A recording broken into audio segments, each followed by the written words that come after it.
What is going on, guys? Welcome to another episode of the Dent Digest Live Show. So we've got a little different show this evening. Not so much paintless dent repair, but more marketing and a little snippet of my history in the automotive world. A lot of you guys don't know. So I want to get into a couple things.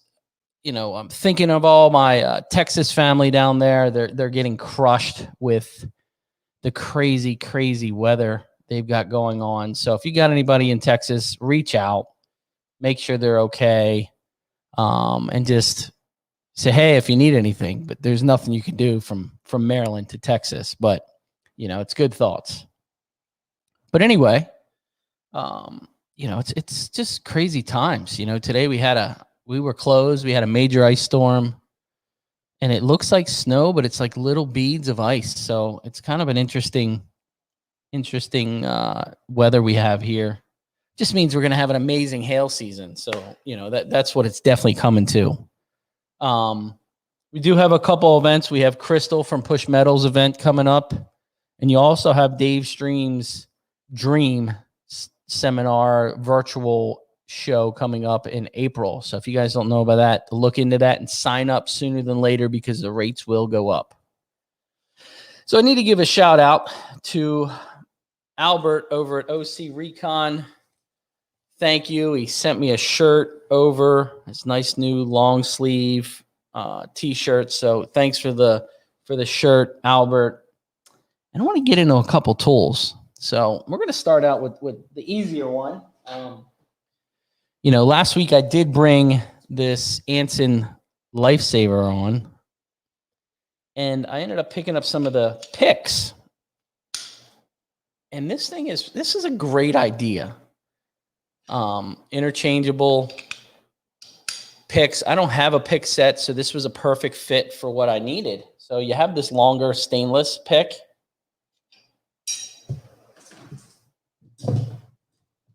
You have a longer one that takes the R4 cherry tips at the end. That's just a protector at the very end. And it's a thicker rod, stainless.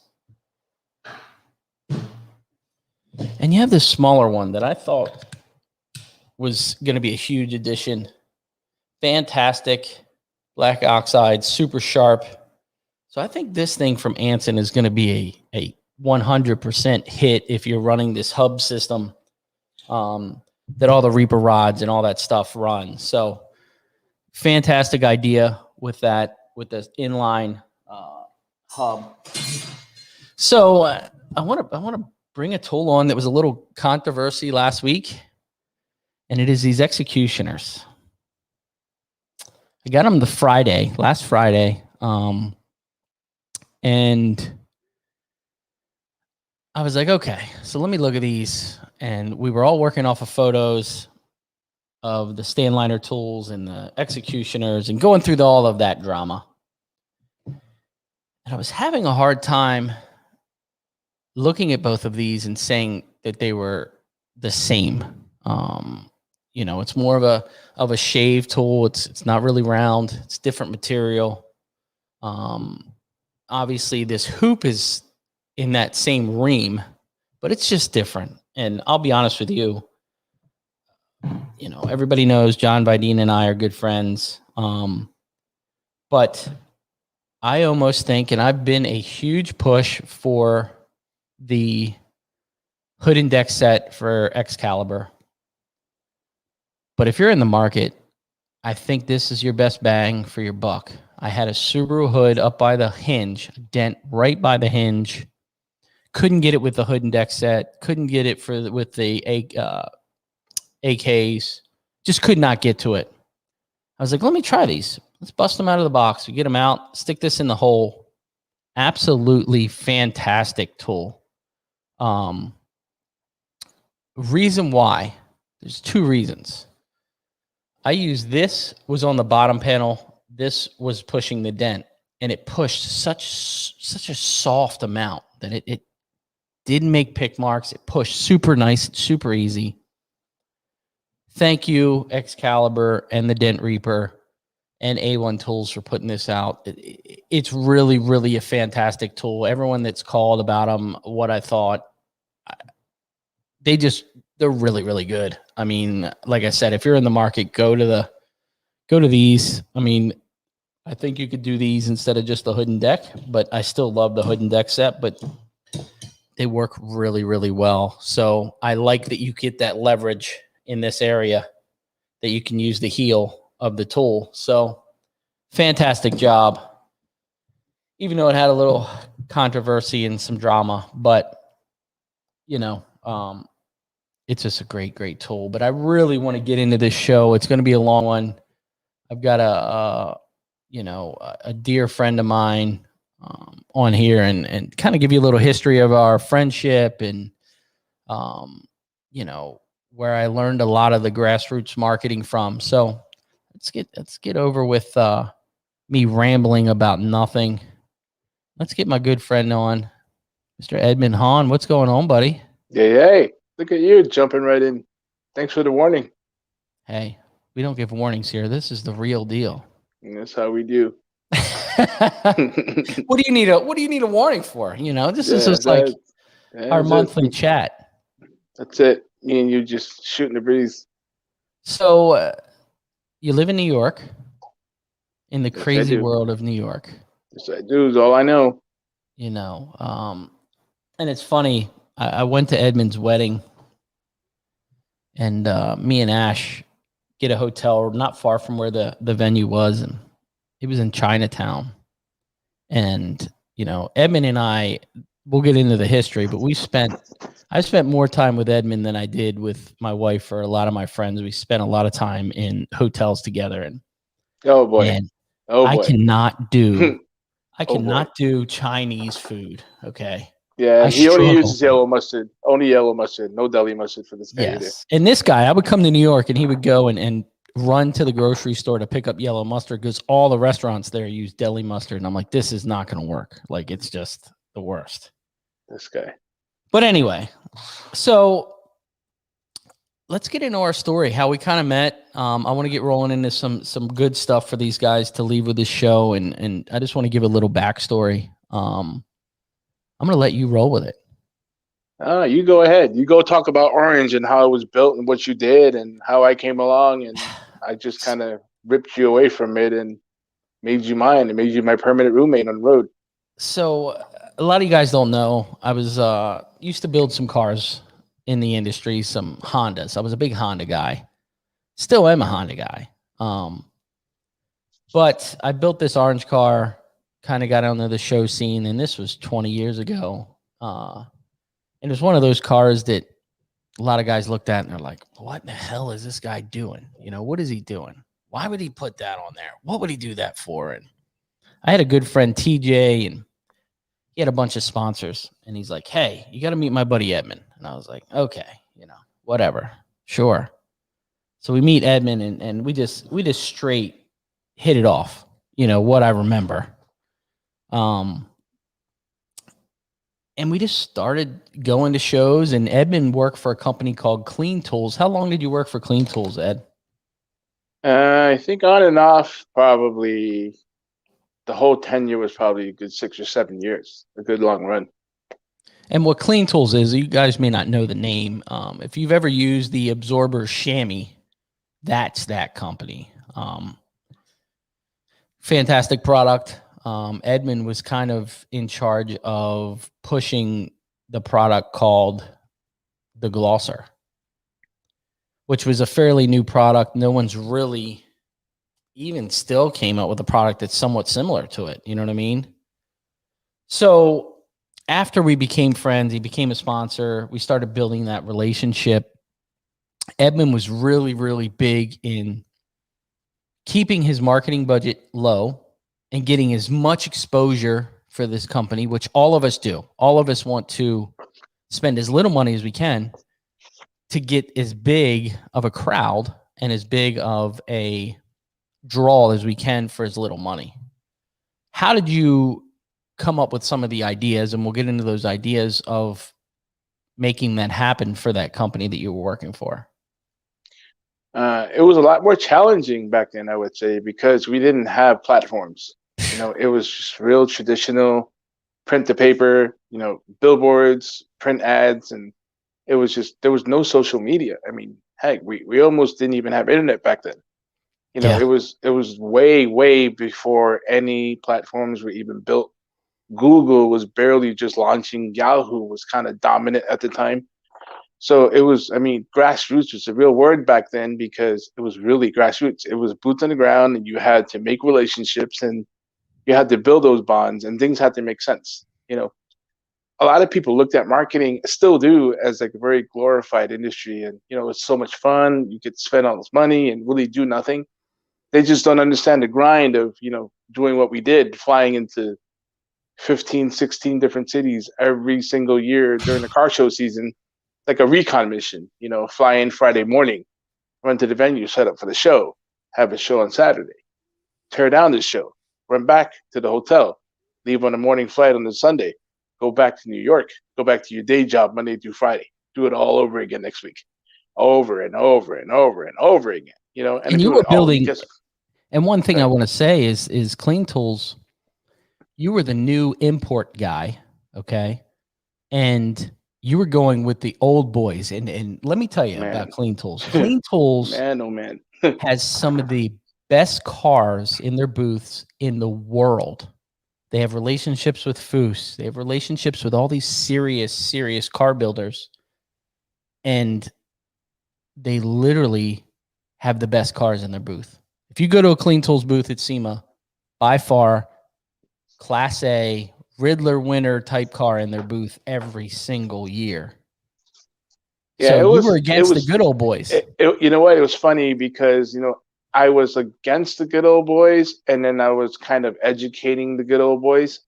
And like the irony between all of it is that, we had Riddler award winning cars. We had highly respected top 10 hot rods of the year in our booth. We had guys like Chip Foose and Boyd stopping by, just saying what's up to the owner and saying hi. And then here we are debuting a product called the Glosser, and we were putting on at the time it was like a 2000, I believe, like a 2000 Acura prototype or some sort on the cover of the actual package, and we were trying to make a tuner push. Well, back then they called it a tuner push, and the tuner push, we had to build our community, and in order to build that, we needed guys like yourself and all the other. There you go. Yeah, there it is, right there. Right. This is the new one. This is a new. Yeah, the evolution with the BMW and everything on it. So it was tough because you're talking about a bunch of, at the time, 60 some odd year old good old boys from middle America. Then you have this radical Chinese kid from New York City bringing in a whole bunch of things they didn't understand. And then, year after year, SEMA after SEMA, they just kept seeing more and more of the hall just evolve and change. I mean, I remember one year Jay Leno came by the booth and said, "Oh, this is a really nice car. Did you see that other one over there?" And pointing at the Honda booth. So that got a lot of people's attention and said, "Oh, wait, what's going on? What's happening?" And it's been a constant battle all the time to get people to understand the so-called culture, but it wasn't really a culture because it was a thing that was happening. It was just an evolution. Yeah. So. And one thing you did, and it was a battle for you. And I know it was a battle of sitting here going against the good old boys saying, this is what we need to do. This is what we need to do. It happens still in business. You know what I mean? When you have the good old boys in there and you're trying to bring something new, you're fresh meat on the market. You know what I mean? You're the new thing. And one thing you really did was obviously product placement, which was a big thing because we didn't have social media and they weren't spending a ton of money on ads. Obviously, there were still magazines out. Product placement, logo placement. Magazines it was the thing. Yeah. Logo placement was the thing, and car shows and positioning was the thing. So it was, I wouldn't say 100%, but I would probably say 90 to 95% purely relationships. My relationships that I had to build with the car builders, relationships that I had to build with other, shops and other brands to do sort of collaborations back in the days, to do co-sponsorships for cars and teams. It was just a whole lot of it. And I think without it, the basis of all marketing doesn't really exist. Today, things are a lot different, obviously. We're old, very old, and old school the way we think, right? But I also think that we've always been like the old young guys and the young old guys, and we've always kind of been squashed in between generations. So we've been able to kind of use the best of both worlds and make things happen. Yeah. Yeah. Low budgets it's like the name of everything. Every company I've ever worked for has always been like, well, that's a great idea, but we can't really pay for it. So I'm kind of sitting there scratching my head like, okay, what do I do now? How do I get this done? What do I do now? And I have to get it done. And, I'm not to my own horn, but I had great people to help me, and we always got it done.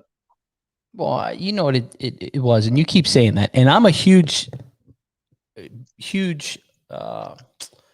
I push it a lot. Relationships. And a lot of guys, that even in our business, in the paintless dent repair business, if you go back, this is episode 88 or 89. If you go back, I guarantee twice a month in those shows, I'm talking about relationships. And that's one thing I learned from you, is going in, being yourself, build those relationships. Because after you build those relationships, it's easy. You don't even have to spend money or do a whole lot for them to help you. What you're actually doing is you're taking that relationship and you're making them a brand ambassador for no money. You know what I mean? Like, yeah, I think now, nowadays the word brand ambassador has evolved into influencer, right? So what happens with that whole influencer, I wouldn't know how to categorize it, but like the influencer, I guess, society, so to say, it's like it's become so no frills. Like, well, if I do this, what are you going to pay me to do that? Yeah. If I do that, what's your ticket for me to do that for you? What's my endorsement rate? It's like everyone's a celebrity because they have followers. Yeah. And then Instagram and all the social media platforms figured out, well, if you want followers, we can sell them to you.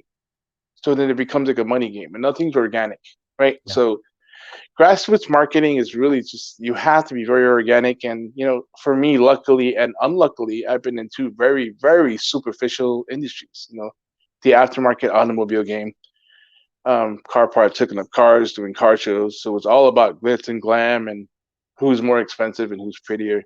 Then I got into the clothing business. I mean, it can't be more superficial than fashion. I'm sorry, right? So then, for like my entire career, my entire adult life, I've really done nothing meaningful. And it's just kind of like, oh, this is just a hollow shell. Everything that we're doing is we're selling a facade, and we're selling pretty, and we're selling a dream, and we're selling a vision. So it's always something that you never want to look like when you first wake up in the morning, but at the same time, you always want to be that person at the end of the day. Yeah. How do you get there, right? So it's a lot of facade, it's a lot of smoke and mirrors, but it all comes at a price. And at the end of the day, you got to look at yourself in the mirror and kind of say, like, well, did I do a good enough job? Was I doing it the right way? And I remember years ago, you and I on one drunken, smoky, whatever kind of day in either Vegas or one of these shows or whatever we're at, one of those bromance moments when we had one too many, we said to each other, years from now, when all this is over, we're going to have nothing but these relationships that we built. I mean, who'd have thought, 20 years later, we're sitting on a podcast together, right? I know, and that's, and these guys, it was very different. We traveled for years, every single weekend together. And it was kind of sick. It was really sick. I look at Edmund, and I tell people all the time, I look at Edmund as a brother. I don't look at him as a friend. I can call him anytime and say, I need to talk because I'm off my rocker. You know what I mean? Edmund's a very grounded person. He looks at things a little differently. And I think that's what I did when we were traveling so much, kind of dissected what you were doing. Your logo placement, your colors, the clothing, I did a car when I built a car for Honda for SEMA, and we integrated the glosser and a clothing line, Jeezy's clothing line in there.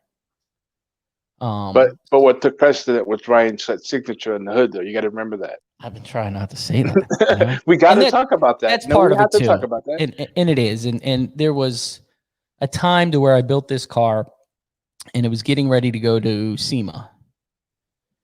And I was like, I had this vision, one of these crazy things that I still have with crap that I do, even for RPS. And you lay there in bed and you sit up and you're like, oh, I'm going to do this. I'm going to do this. I don't care what people think. And what I did was I looked at it as when I first started building that car, I'm going to build a car, going to win shows. I'm going to build a car, it's going to get in magazines. I'm going to build a car and it's going to go to the SEMA show.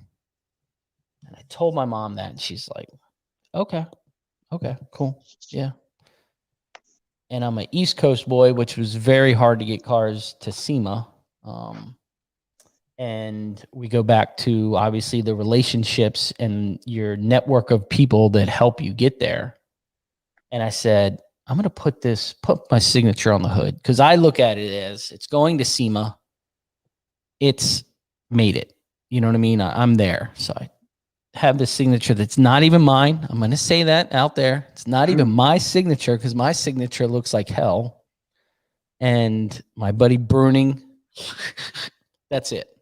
And it's funny, in my RPS stuff, the R and the S is actually that same font for the signature. But I put that on the car and it went crazy. And what I look back now is that was my branding. You know, that was my marketing for my own, the little car show brand that I was building there. I called it a product. And what that did was, it was so weird because there were other people starting to do that after the fact. Names of their cars, totally. Yeah. Totally. You know, There would probably, not that I'm never going to name drop, but that would probably say a good 2 or 3 icons in the industry at the time that followed suit right after. Literally the season after, you saw signatures on hoods. Yeah. Yeah.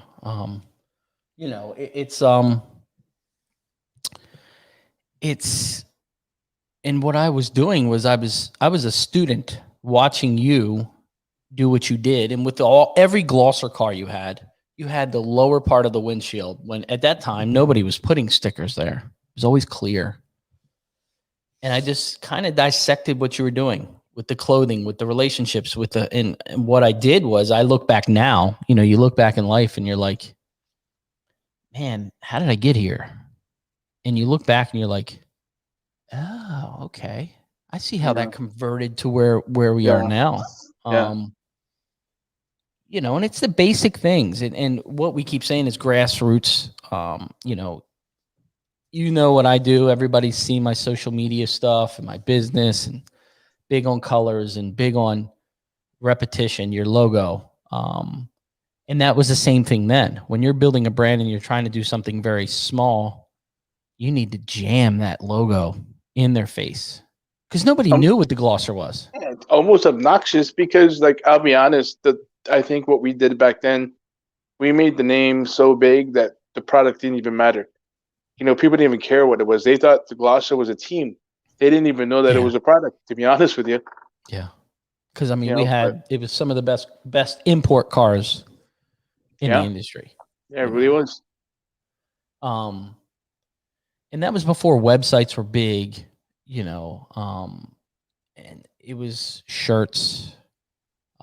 Edmund would sponsor teams, and he would go in and give product to them, and they would run their logo. And, Edmund would put up these big, elaborate booths with the same logo as what was on the package. And what that did was, they always say it takes 7 times for someone to see your logo to somewhat remember it. Doesn't mean they're even remembering it.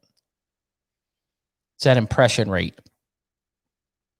So, and it's funny you say that, right? Because back then we had what we had, and we had to work with the organic tools of, stickers and booths and, cars and magazines and all this static stuff that you had to physically see. Now, if you really think about that principle about seeing it 7 times and having it really leave an impression, it's kind of like the baseline that they use for the algorithm for SEOs, for, really impressions, and how these guys footprint your digital footprint. It's kind of the same thing. It's all repetition. That's why you hashtag the same thing over and over again. It's annoying. It gets boring. It doesn't say anything new, but it's searchable. Yeah. Like I remember maybe maybe like a month or so ago. I mean, I had the site up, we had stuff going, we built the back end, but we didn't post anything. We never did anything. And then another one, like a blitz frenzy of doing 2, 3 posts a day for like a good month in a row. All of a sudden, you Google us, and then bang, boom, boom, boom, and all of a sudden, our domain became third on the list. Our social medias were just platform after platform after platform. And it's really the same thing. They just decided to take that old school method and make it into an algorithm.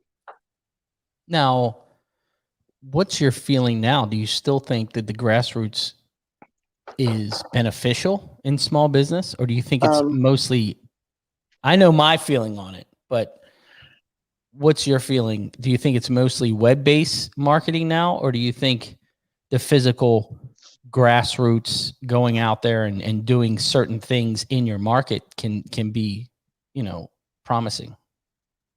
I think it really, because we're in such a crossroads of such a crazy world that we live in right now, that obviously you can just erase 2020, because no matter whatever efforts you put forward, didn't matter, because the world was just in such a whatever frenzy that it was in.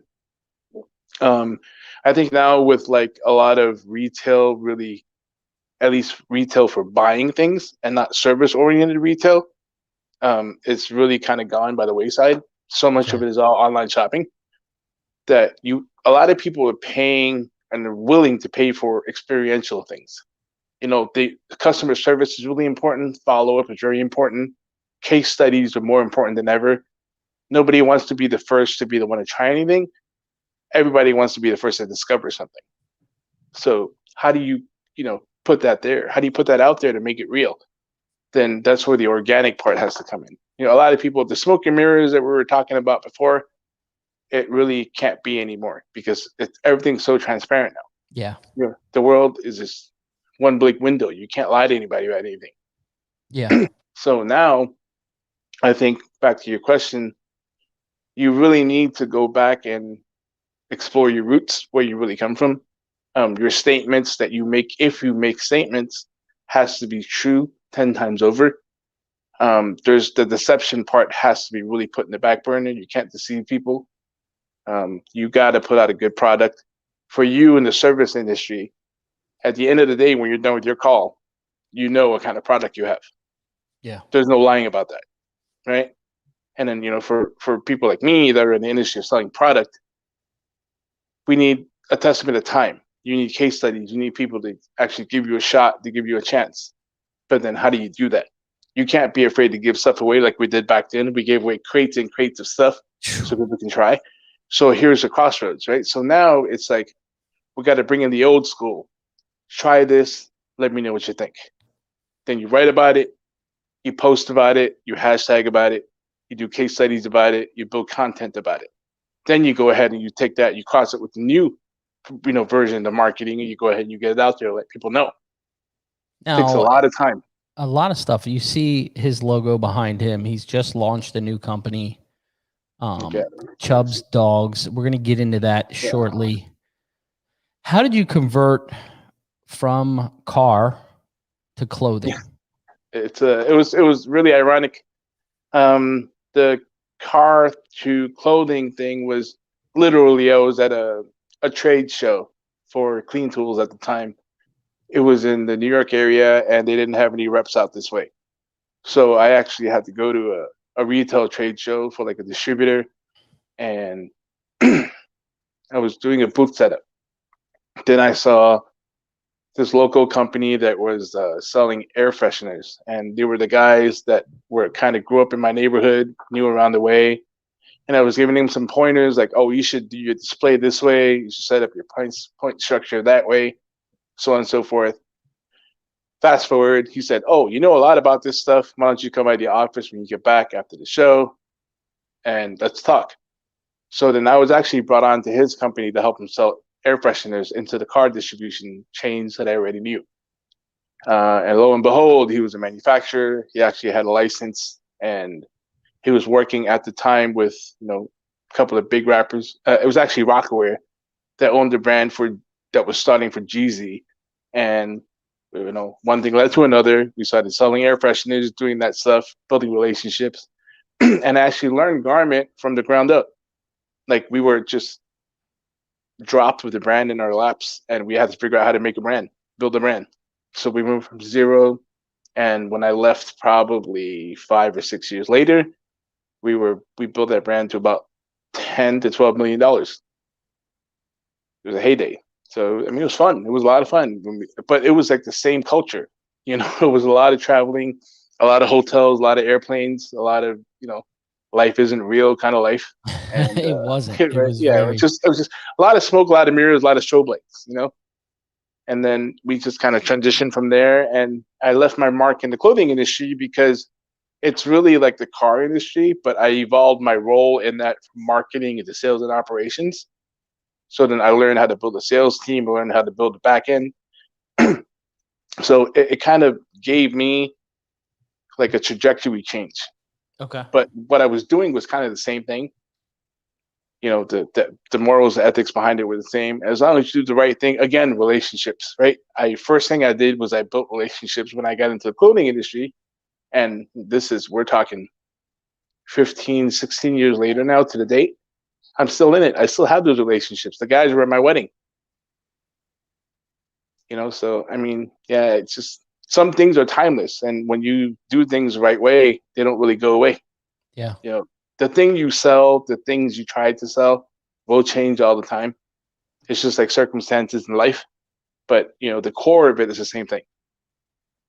And I think I remember seeing that line in some of the stores, and I was like, damn, I remember this thing like 5 years ago. It was huge in the whole DMZ area for sure. Definitely sure. But, then that was passe, and I took a break from that. And it was funny because I guess my life's calling has always been a straddle between the automotive industry and the clothing industry. And so, I want to also get into you getting sick and kind of, getting put down. We'll get into that before we get into the next step. It's kind of crazy how that all came about, right? And a lot of it really, and I don't want to mix, church and state together, but for me, I found God and I've been a Christian since I was 9 years old, and it doesn't seem like it. A car guy, a fashion guy. I have 50 hours of tattoos on me, so I'm definitely not your typical Christian, right? But at the same time, I always believe that God's got a plan for everybody, right? So it's kind of like, how do you go back and forth all the time? And for me, it was always straddling the two industries that you shouldn't be in. I went from cars into fashion, and then from fashion, I wanted to just kind of clear out, not jump from house to house. So I left and went back into cars. But when I left and went back into cars, I went back all the way back, and I went back into the shop. So I went back to one of my old mentors and I built a shop, and then left that again, went back into fashion because it just got boring for me. I was like, I'm just getting too old for this. I got to make some real money. Yeah. So I went back into fashion, and I drowned myself in work for a good 3 or 4 years where I really made my mark and, just really kicked butt. Again, took a company that was doing $500,000, built a complete infrastructure, sales team, went from $500,000 in sales to 12.5 million in sales, and sold that company. And then that's when we get into the fun stuff of life, right? The day that the company's being sold and contracts being signed by the owners, I'm getting carted out by an ambulance because I had a stroke at my desk.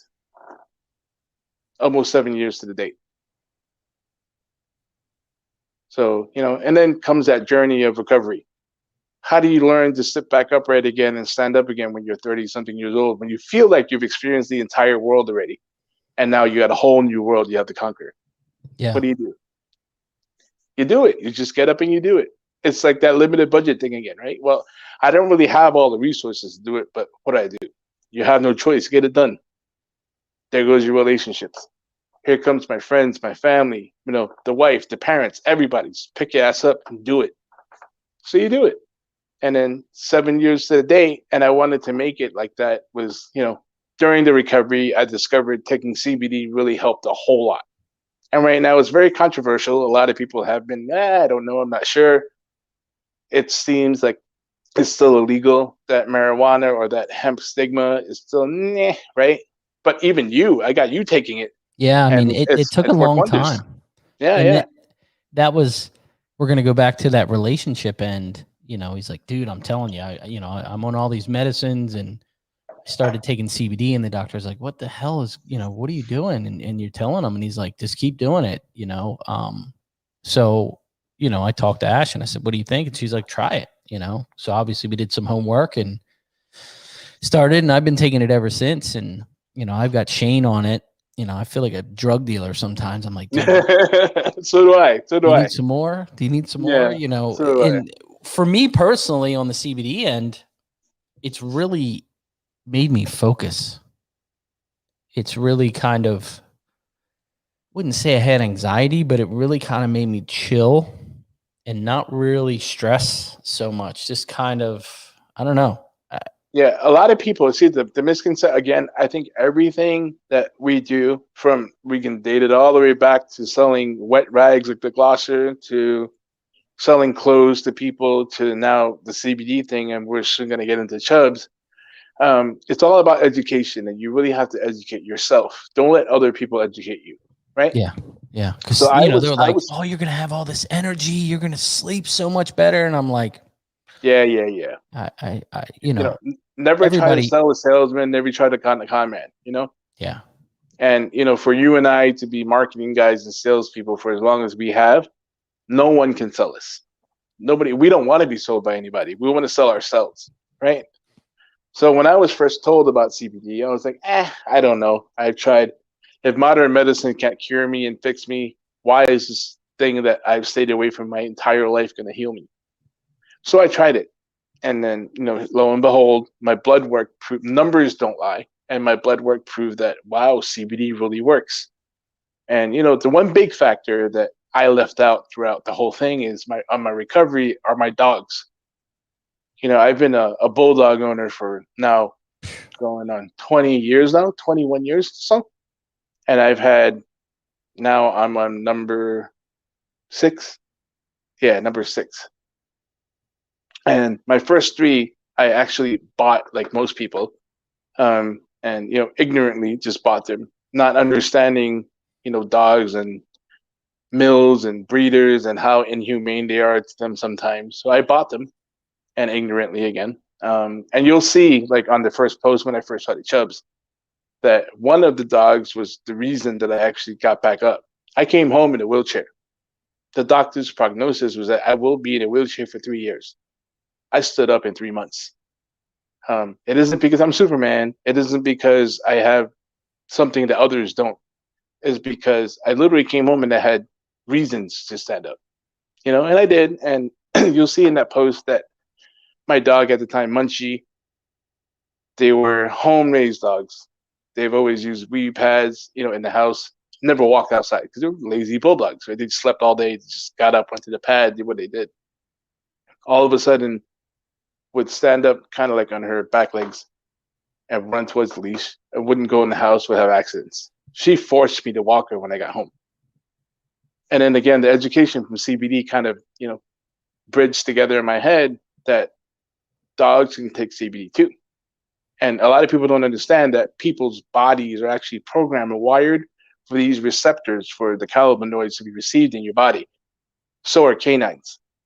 So all of these other immune diseases that are kind of happening, or it's been happening since marijuana or hemp has been outlawed in this country, from diabetes to hypertension to cancer, has been on like an uptick since that's happened.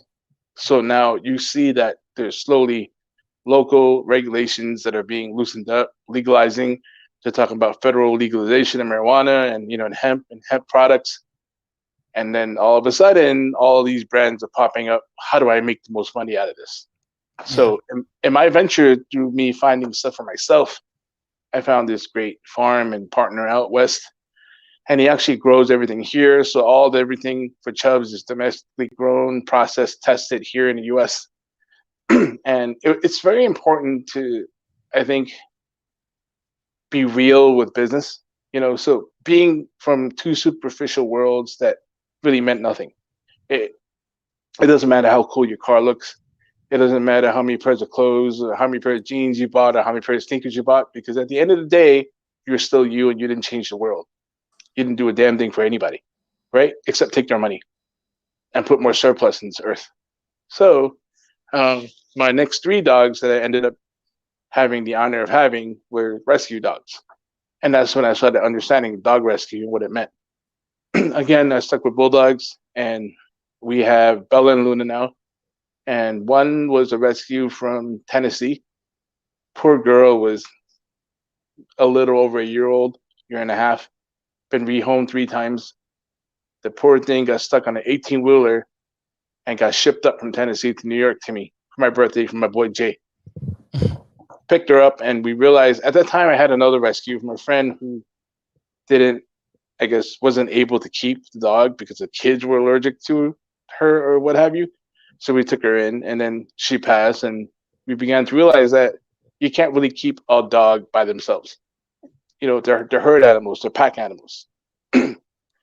So we were lucky enough to find Long Island Bulldog Rescue, which is a local rescue here that works with the entire Northeast that rescues bulldogs. And we got Luna. And again, that kind of changed the trajectory of things, where I know that being a bulldog owner, all you do is visit the vet. You pay the vet a lot of money to fix a lot of things. And the only things that you end up getting are antibiotics and painkillers. When you get antibiotics and painkillers, it'll cure your problem that you see, but it'll cause other problems you don't see. Yeah. Kidney failure, liver failure, heart failure. So I was like, there's got to be a way. So I started giving, Bella and Luna CBD, and hence Chubbs. So we decided that, this really does work. And we've noticed that in a matter of maybe a year, 6-8 months or so, that we had the girls on CBD regimens, that infections started going down. Rescue dogs normally are neglected. So when they're neglected, their skin, their health is never their top priority. That's why they're in rescues. That's why they're in shelters. Yeah. So we got these poor puppies that were in need of, anxiety was a big thing with dogs, right? Because they're anxious animals to begin with. So we've realized that, and what you just mentioned, how CBD will make you sleep better, will give you more energy, is exactly what it does to animals too. Yeah. Especially for dogs. So hence Chubbs. And I wanted to really just take all the business experience that I've had in those 2 colliding worlds of automotive and clothing and apply it to something worth the while. I want to wake up in the morning and be like, I did good today because I helped somebody today. Yeah. Like we've been getting some traction. And I think my biggest gratification out of all of it was a feedback post that I got from one of the owners of a bulldog that bought something from us, that also rescued a dog from Long Island Bulldog Rescue. And she said to me, I'm so happy that I found you. I was so heartbroken that I didn't know what to do with my poor baby, because she was so anxious all the time. 4 days, 5 days into it, it's a completely different dog. So now I'm able to take 20 plus years of experience from 2 industries and kind of apply it to do something good for the world, for these, 4-legged animals that we turn to all the time. Yeah. If you take a look at the numbers of rescues or adoptions and, animal purchases throughout the pandemic, it's skyrocketed because everybody needed a companion. Yeah. It's like everyone knows how to turn to animals for comfort, but we always forget how to comfort animals. So now, obviously you were getting ready to launch this, and then COVID hit, obviously, which happened to a lot of happened to businesses. everybody. It happened to the entire world. I don't know. I think and it's funny because I talked to Ash and we were going through everything, and she's like, what is he doing? I'm like, oh, he's doing this and doing that. And then like the next day, CBD for dogs came on the news, and Ashley was like, and I was like, I told you, he's kind of on the cuff of this thing. It's really not a huge thing yet. Yeah. Now, are you going to try to implement some of your old school tactics in branding and marketing into that business? I mean, it's totally what we're doing now, as a matter of fact, right? So I wanted to create real relationships. Again, back to the relationship thing. My coordinator at Long Island Bulldog Rescue, Dean, has been God sent for these animals, and he's just been so cooperative and just helping so much. He's selfless. These people put their day jobs on hold to go save animals. Who does that? Yeah. I mean, who in their right minds would do that? Well, these people do, right? They really do. And what ended up happening, and you talk about the pandemic and how crazy it is that I would do something like this in the middle of a pandemic, and how hard it is to do so. The bigger picture to all of that is, animal rescues basically live off of donations. How can people donate if the businesses that were donating are no longer businesses because they couldn't survive the pandemic? Private donors, how can they donate if they no longer have their own income? Yeah. What do you do? So part of the mission with Chubbs is I wanted to make sure that we would do a revenue share with the animal rescue. That everything that gets sold, we would go ahead and donate back to the rescue. Oh, okay. So, okay. Just to keep it in full circle and keep it going. Makes sense. People rescue animals, animals rescue people. Without the animals, this business wouldn't be. Why wouldn't this business give back to the animals? So I think that once we get our footprint in this, and once we do that, I'm looking forward to expanding and scaling Chubbs to another level, to doing more for other rescues across the country. And there's a lot that needs it. Now, that's exactly, you're kind of going back to the old way of doing things, to where you're kind of giving to receive, at the end of the day. Exactly. And you know what? It's so full circle. I gotta be honest with you. It's so full circle. Like for me and you, forget about everything else. For me and you, it's full circle to a point where you said that you learned marketing from me. You observed what I did. The first person I called was you, right? When I was launching Chubbs, I said, I don't know what the hell I'm doing, but something's not clicking. What's wrong? What do I got to do? And you said, do this, do that, download this app, try this. And now look what I'm doing. I'm listening to you. I'm talking to you about it. I'm taking advice from you, someone that said that they learned from me. So how do you explain that? You don't. It's just the relationships that we built throughout the decades that we've been doing dumb stuff together, But now, it's giving back. I'm going to ask you just a straight old school marketing. Yeah. Do you feel like, with as crazy as the world is, you've got people that they started Parlor. Parlor got shut down. You got all this crazy Facebook shit. People are over censored right now. Okay. The good thing, as in with your Chubbs thing, is you kind of went the grassroots way and went to the rescues and said, hey, I want to be involved. That's a fantastic avenue. Now, do you think getting into even our business, like I hit the streets, I give out bundles of pens, I give out T-shirts, I give out stickers. Do you think that type of stuff is still relevant these days? I honestly think that is really the only thing that's relevant these days. Everything else is such a statistic. Everything else is such a pro quo. Like everyone's just doing it because they're going through the motion. Yeah. Nobody understands the ethics and the roots of everything anymore. And how I said to you that the whole world is very transparent. You can't lie. No more smoke and mirrors. If you don't go back, I mean, granted, we really can't shake hands right now.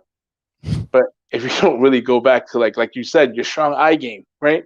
If you don't go back to looking someone in the eye and shaking someone's hand and doing the right thing, what are you left with afterwards? Nothing. Yeah. Because when the smoke clears up, you'll be left with nothing. Who builds a brand during a pandemic? Who does that? Yeah. Who has a year-on-year growth during a pandemic? Look at you. Look at RPS. Yeah. Look what's happening, right? But it's because of the relationships. It's because we have good work ethic. It's because we care about the end product. And like you said, those pens don't mean a whole lot because nobody really even writes anymore. No. But you do because it's a token of appreciation. And I think that the world as a whole just don't appreciate anymore. I think people are so quick to judge, so quick to hate, so quick to exile and so quick to alienate, that we just need to kind of go back and stop hating. Just why do we hate so much? Like if we can all be more like dogs, we'd be okay. Yeah. Obviously, kind of biased this side because I'm a dog lover, but just if we can all live like animals, we'll be okay. I think we got a little too civilized. And one thing when you called about your Chubbs thing, and you were throwing some ideas around, and I was like, just be real, just be you, put the vulnerable part out and tell your story, because in the world we're in right now, that's what people need. Yeah, and I did, and I took your advice, and I did. It was tough. It was tough for me to do it because I didn't want to do that. I didn't want to make it a selling tool. I didn't want to use it as like a thing. Like my relationship, it sounds really weird and very bizarre, but my relationship with Munchie, the one, the dog I was telling you about, it's a special one. Like it's really a very special one. I didn't want to exploit that to use that as a selling tool. But you said to me, why the hell wouldn't you? Why wouldn't you want to glorify that story? And you're absolutely right. Why wouldn't the world want to know about her? Yeah. And there's a lot of these stories. Yeah. If you talk to the rescues, if you talk to every recovering patient from any traumatic injury, everybody's got a story. And I don't think enough of it gets told. No. And when it gets told, I think too many of it gets sold. I think that's the problem, is that everyone's so busy selling something. And my partner says this to me all the time: you're going to be the guy to give away the whole company. I guarantee you. Right? And I'm like, so what? It's okay. We can give away one, build two more. Yeah. And he's like, you're an idiot. I'm like, well, I'm sorry. Right? But he agrees with it. He thinks that there's something to it, because it takes a certain kind of person to understand that. What separates you from that guy, that's the difference. That little bit that you're willing to do and give for no reason whatsoever, not expecting anything in return, but just doing good. So few people in this world do that nowadays. And I think we just need more good in this world, man. Yeah. Yeah. It and that's why I said that. I just felt like there's a backstory to why you're doing that company. And I think people needed to understand that. And oh yeah, 100%. I mean, my appreciation for dogs and just rescues and just, it's full circle. Excuse the cliche, but every dog has his day. They really do. Right? I had an early and very luckily successful youth. I was so really early in life, able to buy my own home in my 20s, and damn near lost my life in my 30s, and then back at it again in my 40s. So it's like, well, who knows? Who knows what tomorrow's going to bring? Why would you take it for granted? Why would you not live every day to the fullest? That term that used to get thrown around a whole lot, YOLO. People don't even understand what YOLO means. You don't only live once. I lived more than once, right? Yeah. You only die once. So make the most of it before you do. And money isn't it. Definitely not it. We get put on this hamster wheel that we just constantly spin and spin and spin, and we can't get off, because when we do, the wheels fall off. Yeah. But when you get kicked off that wagon and you have no choice but to just use your feet again, you just got to do it. Well, I think with you, your wheels are turning again. You know what I mean? You're kind of, you're so passionate, and that's where a lot of any of our businesses, you're so passionate about it, and you're putting so much into it in your head. It's going to work. There's not even a thought in any one of the people that are in this watching that they're going to fail. You're putting so much passion in. That passion drives, man. And it's funny because I always thought I was a passionate person, right? Until I saw and I looked into the eyes of these dogs. You don't really understand what passion really is. And you don't really understand what devotion really is until you stare into the eyes of a dog when you're completely broken. When you're completely broken, you'll know. And just, you got to go. Yeah. Now, I'm going to bring up your website. I want to get into that. Bear with me for 1 minute. Now, what we have here, why don't you get into the product a little bit? Really well made, really, really good website you have there. Yeah, and like on the website, we even on the down to the website design, we wanted to keep it very simple, clean cut, nothing crazy. We just want to tell you what we're selling. We want to tell you how it's used. We want to show, and right there, the dog you just scroll through, that's Bella. That's my 3-year-old bulldog that was rescued from Tennessee. She was a baby when she first came to us. This poor thing was anxiety up the wazoo, afraid of everything. And those tinctures that you see there is basically human grade, full spectrum CBD. They're 250 milligrams each, and it's basically 2 drops a day for my girls. They're about 55 pounds or so, and what it does for them, it literally boosts their immune system. So, in that second picture, that lazy one on the bench with her tongue sticking out is Luna. That's my rescue that we got from Long Island Bulldog Rescue here, and she was the girl that we got that had nonstop ear infections and fungal infections here and there, and so on and so forth. And a couple of rounds of antibiotics to clear it up, came right back. Put her on CBD for about a year, no more ear infections. Believe it or not, I don't like to make statements, but believe it or not, it really did happen with Luna. So what we're trying to do is just get it out there to other people to let them know that you don't have to keep pumping medication into dogs. Just give them stuff that they need. And that other bottle you see there, the topical solve, is basically same thing, full spectrum CBD that has we use an organic beeswax. We use what do we use? Coconut oil in there, and an anti-inflammatory just for like skin irritations and rashes and stuff like that. And all of this stuff is just, it's non-medicinal. You can't overdose a dog with CBD. It's like taking a vitamin. When you have too much of it, it'll just come out through waste. And just we didn't go crazy and do 10 different products. We basically made 2 different things. We made a tincture. We made a topical salve. We put the tinctures in 2 flavors that dogs love: bacon and peanut butter. I thought people would love it too. The idiot that I am. I like to test everything before I give it to my dogs. I strongly urge people not to taste it because it doesn't taste very good for people. So, but that's it. You don't think the bacon flavor is going to be good? Dude, just try. Imagine having bacon with 0 savory and 0 smokiness whatsoever. Just pure bacon essence and nothing else to it. And imagine having peanut butter with 0 salt and 0 sugar.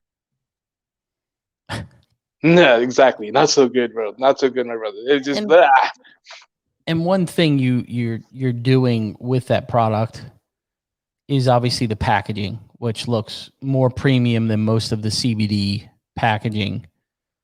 Yeah, we felt like we didn't need gimmick. We didn't need colorful pictures, and we didn't need all neon colors and all. We kept the bottle frost black. We kept the logo clean.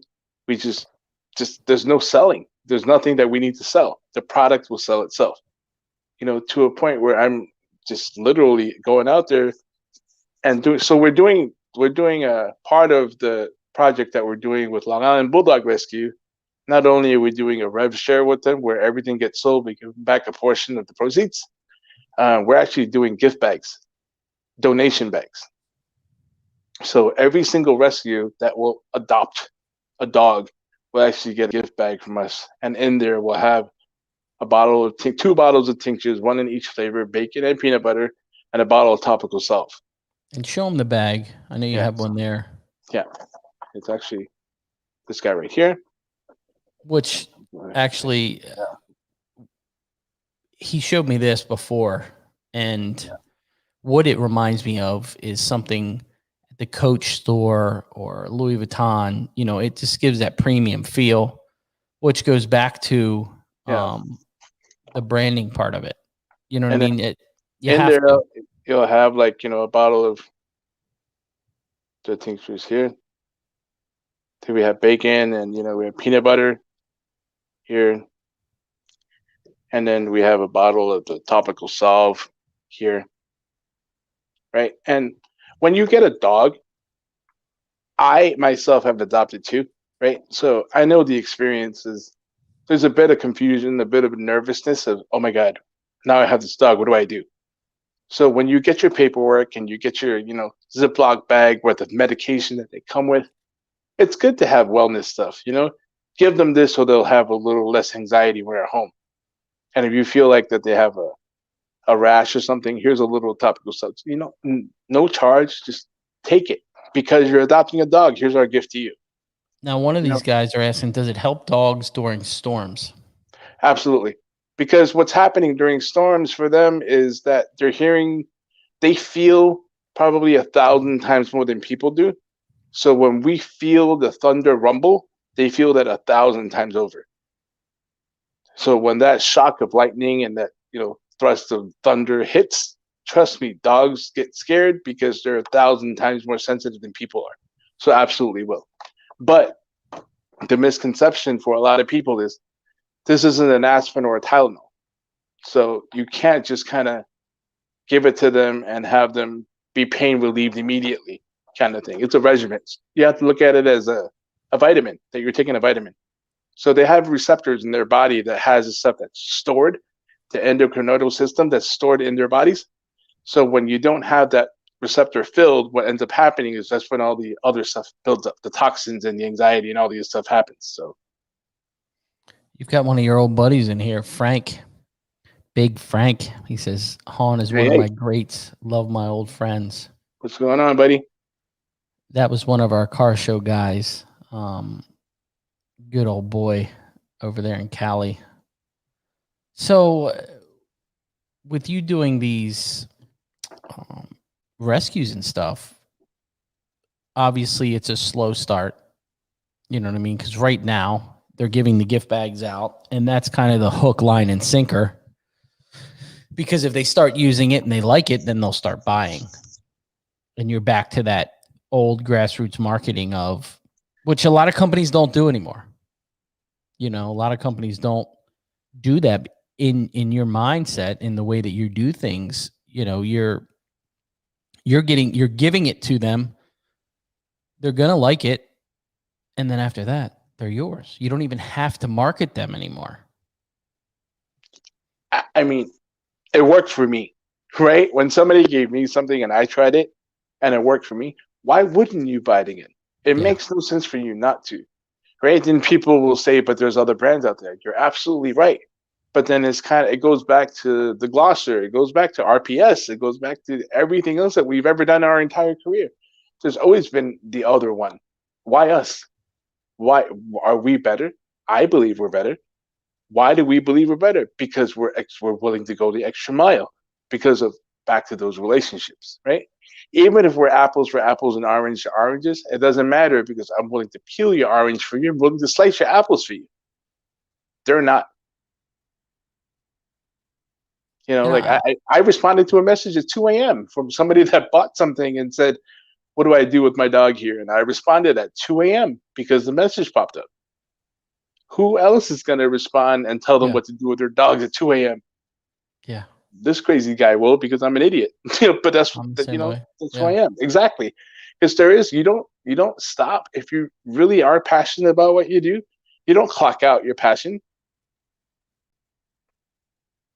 And there's a lot of stuff. I mean, even Ash says to me, she's like, and I give more. I know I give more than my competition. And what I mean by that is obviously I've given them a service and a product. But I'm giving a coupon for referrals. I'm giving little gifts in a bag when they pick up their car. You keep doing that, and that's one thing I learned when I had a car detailed by a higher end detail, and got in the car. Car was clean. All I remember was this damn tin of mints in my center console. That's all I thought about. Listen, you know what? It goes as crazy as like the whole what do they call it? The chocolates on the pillow mentality.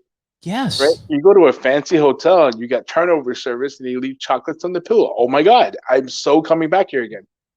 Why? You can go down the block and buy chocolate. Why spend 4 times the amount? Because of that extra mile that you would go, just the extra step. Forget the extra mile, just the extra step. Because in a day and age where we're living, where everyone's trying to take shortcuts, we're going the other way. We're not taking shortcuts. We're the one that's willing to come to your house to show you how to use this stuff, or to, come by your house and help you do this and fix this for you and do that for you, because we're that guy. Yeah. Luckily, because we are a bunch of old farts, and we're the ones that have that kind of work ethic built in us, And Alan's asking, what brand did you use for yourself? Oh, CBD. for the human side, it's actually called a holistic brand CBD. That's what I take every day. Yeah, so. And I got Ryan on it, and the guy is actually my partner in Chubbs, and everything's organically grown here in the States. We import zero. Nothing is imported. And it's ironic because you're looking at this imported taste, because it's weird because, again, in the car industry and the clothing industry, all I did was import stuff because it's cheaper. It's all about money. It's all about margins. Here, we don't care. It's not about margin. It's not about maximizing your dollar. It's really about the best product. And there's no way possible that you can import something that's grown somewhere else, bring it here, and it's better than growing it here. So everything's grown in Oregon. Our tincture is actually manufactured in California, and our topical salve is actually manufactured in a facility in Florida. So nothing leaves these borders. Everything is here. It circles the 50 states, and everything is shipped out of New York. So now, a guy named Jeremy's asking, what's your thoughts on vaping CBD?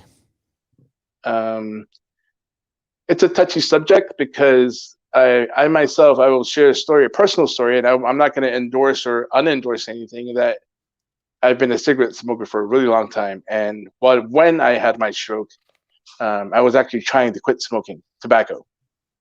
So I started vaping. And again, you kind of get the notion now that I'm kind of a dumbass. For me quitting smoking, I would vape at my desk at the office, and then step outside to have a cigarette, come back into my desk and vape at my desk. So it kind of, instead of cutting my nicotine in half, I kind of quadrupled it, hence why what happened. So I think the best, it's been proven scientifically that with CBD, that sublingually, which means under your tongue, is the best absorption rate, that it actually goes directly into the bloodstream that way. There's only one other way that anything can get absorbed into the body faster, and that's intravenously, and that's literally sticking an IV in your vein, but you don't want to do that with CBD. So vaping would probably be okay. It's a big thing now, but I think the tinctures or ingesting would probably be best. Well, we're getting close to that hour mark. I appreciate you coming on, and I talk about you a lot of times to a lot of these guys, and say, that's why I do the things, because I learned it. Obviously, I was studying you for 20 years. And we did a lot of crazy stuff. We built a lot of cars, helped me get to that level, and a lot of frequent flyer miles too. Huh? A lot of frequent flyer miles. Man, we traveled. We traveled. We did. But on the branding end, I think a lot of the reasons I do what I do is just because of that. I call it grassroots marketing or guerrilla marketing, to where I just overloaded the market, giving shirts away and hats and stickers and pens. And, I look at things and I'm like, man, the pens are expensive to give away. Yeah. Does it work? Does it work? I don't know. What's more expensive to give away is your business. So, not for nothing, I'm right there with you. I'm giving stuff away too. So it's okay. We're doing what we're doing because we believe in it. Whether it works or not, that's up to the world to decide, right? But if you can go to sleep at night knowing that you did the right thing, why not? Yeah. If you failed doing the right thing, at least you failed doing the right thing. But if you did the wrong thing and you failed, then you have to question a million other things. You've got 2 questions here. It seems like this is a CBD show now. Sorry. It's okay. So Jeremy's asking, gummies or tinctures? I would recommend tinctures, because I can only recommend what I've used against case studies. I would be your perfect case study. My wife and I literally, our morning regimen in the morning is to wake up. She drinks tea, I drink coffee, protein shake, and both of us have tinctures and we just pass it along like we're playing cards. Will it show up on a drug test? No, because there's actually the CBD has no THC levels in it whatsoever. So the THC is what the psychedelic effect comes from. And when they screen for a drug test, they screen for THC, not for CBD. And I mean, I've been taking it, how long? I don't know. Almost a year now. Yeah. And yeah, almost a year now. I'm a true believer. I really feel like I'm more focused and more calm. It seems to be calming for me. But I think everyone, and even Shane's been taking it, and I can tell when he's taken it and when he hasn't taken it. You know, he's younger than me, and he'll miss, and it stays in your system, but I can truly tell his focus level. Like, for me, I thought it was the weirdest thing because I didn't understand how something can make you calm and energetic at the same time. And I think all it really did was made you even keeled. You know, like you don't have high highs and low lows. It's not a caffeine rush. It's not a taurine rush. There's no rush with it whatsoever. But when you don't take it, do you feel a little sluggish? I don't know if it's sluggish is the right way to say it. I think it's more off. I just think it's just off. Like something is just missing. Something is off. But, you know, I think that it's a good thing. And we're going to see, I think we're all going to see in the next maybe year or so that lots of legislations will change. And I think it's going to be mainstream. You're going to be able to walk in your local drugstore and buy some. I'm pretty sure of it. Do they make any CBD for people who have trouble sleeping? Yeah. Yeah, it's really funny because my partner is out there, you know, cooking up a whole bunch of stuff, and he sent us this prototype that he kind of cooked up, and it actually is called Sleep. It's from Holistic Brand CBD, and it's called Sleep, and there's natural stuff in there that helps you sleep. So to me, I don't take it because I have no problem sleeping. Like literally, my head hits the pillow and I'm out. Right. The wife's got a little bit of tossing around that she does sometimes. And now it's like 5 minutes later and her eyes are gone. Like she's just gone. So it really does work. Yeah. I mean, I don't know. Yeah. I think Ryan just took some. So, yeah, I think Ryan just took some. You see that, right? I'm not taking that. But no, man, I appreciate you coming on. It's been fun. It's been fun. Thank you. You know, and go check out his site. chubsdogs.com. Frank's actually asking, will CBD help diabetes? Yeah, you know what, Frank? I am diabetic myself, and I'll be honest with you, I actually have been off my diabetes medication for probably 3 years now. So yes, it does. It actually does lower your blood pressure also. Well, if you guys have any questions, make sure you reach out. I appreciate everyone for watching since we went from grassroots marketing to CBD, but that's okay. We're good. But that's the beauty of this show though, right? You're right. You know, I'm going to keep trying to bring different stuff on at least once a month and trying to give you guys a little array. We could sit here and talk about me and Edmund's history. Some of it we wouldn't be able to talk about online, but you know, we don't ever talk about that. If you weren't there, you don't want to talk about it. Yeah. No. We don't talk about that. We could be talking about that for days. So, yeah. But look, brother, I appreciate you coming on. Thank you. But thank you, everyone. Give us a follow, give us a shout. Just take a look at the pictures, and they're got cute dogs in it. So I'm sure you'll like it anyway. So check them out on social media. What's your handle for social medias? It's just Chubbs Dogs. Okay. So check him out, guys. I appreciate you watching. Anything else you want to talk about?